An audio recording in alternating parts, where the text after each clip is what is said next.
اللہ فرماتا ہے ما یفعل اللہ بعذابکم، وہ تمہیں عذاب دے کے کیا کرے گا؟ ذرا لہجہ دیکھیے، ذرا انداز، ما یفعل اللہ بعذابکم، وہ تمہیں عذاب دے کے کیا کرے گا؟ تم اس کی مخلوق ہو، اپنے دستے قدرت سے اس نے تمہیں بنایا ہے، تو وہ تمہیں عذاب دے کے کیا کرے گا؟ اس کی ضرورت نہیں ہے کہ تمہیں عذاب دے، نہ اس کی چاہت ہے کہ تمہیں عذاب دے، کوئی خود چھلانگے لگائے تو اس کی مرضی۔ فرمایا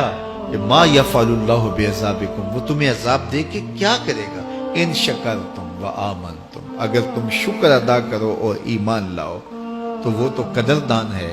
جو کوئی اس کا شکر کرتا ہے اور جو اس پر ایمان لاتا ہے۔ تو اللہ اس کے لیے عذاب نہیں رکھا، اس کے لیے رحمتیں رکھی ہوئی ہیں۔ تمہیں دستے قدرت سے بنایا ہے اور وہ تمہیں خوش دیکھنا چاہتا ہے، تمہیں خوشحال دیکھنا چاہتا ہے، تمہیں سرشار دیکھنا چاہتا ہے، تمہیں نہال دیکھنا چاہتا ہے، تمہاری زندگی کو خوشگوار دیکھنا چاہتا ہے۔ تم نے اپنے آپ کو خود اپنے اعمال کی وجہ سے مصیبتوں میں ڈالا ہے، تو کہا شکر کرنے کی عادت ڈال لو، دیکھنا پھر اللہ تعالیٰ جل شانہ کی رحمتیں تمہارے اوپر کس طرح اترتی ہیں، اس کی نوازشیں تمہارے اوپر کیسے برستی ہیں۔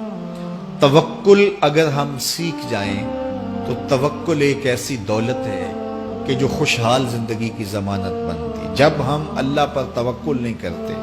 اور ہم سمجھتے ہیں یہ سب کچھ ہماری محنت کا نتیجہ ہی ہوگا، اور نتیجہ جب نہیں آتا تو پھر ہم بے چین مضطرب ہو جاتے ہیں، اور جب ہم اس پہ توکل کر لیں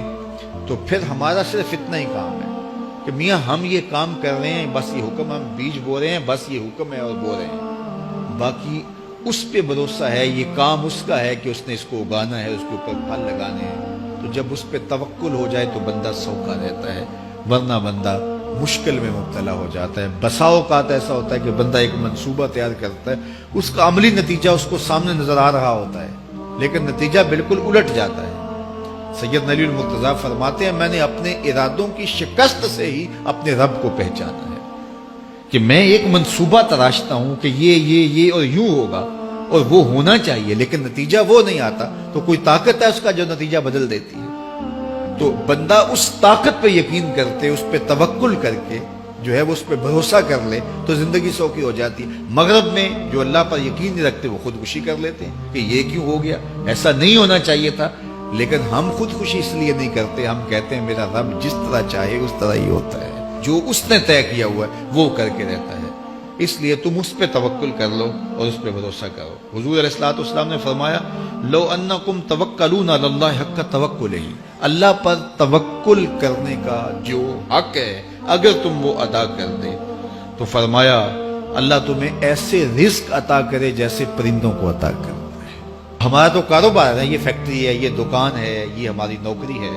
ہم نے یہاں سے کمائی کرنی ہے۔ پرندوں کا کوئی کاروبار نہیں ہوتا، کوئی نوکری نہیں ہوتی، کوئی ٹھیا، کوئی اڈا نہیں ہوتا جہاں جا کے انہوں نے رزق کے لیے کوئی آغاز کرنا ہوتا ہے،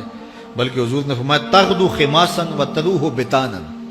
جب وہ صبح گھر سے نکلتے ہیں تو خالی پیٹ نکلتے ہیں اور انہیں کوئی اپنی منزل کا تعین نہیں ہوتا، جدھر خیال آیا اڑ گئے ادھر،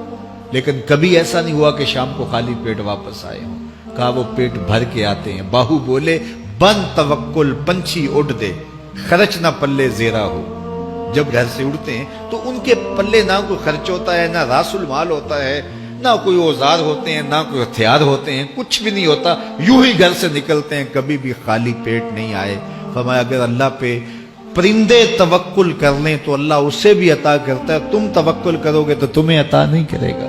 تو تمہاری زندگی سوکھی ہوگی۔ گھر سے نکلو کام کے لیے، فیکٹری کے لیے، مزدوری کے لیے، لیکن ٹینشن نہیں لینی کہ کیسے ملے گا، کیسے ہوگا، درود پڑھتے جاؤ اور مصطفیٰ کریم پہ سلام پڑھتے جاؤ، وہ تمہارے لیے رزق کے دروازے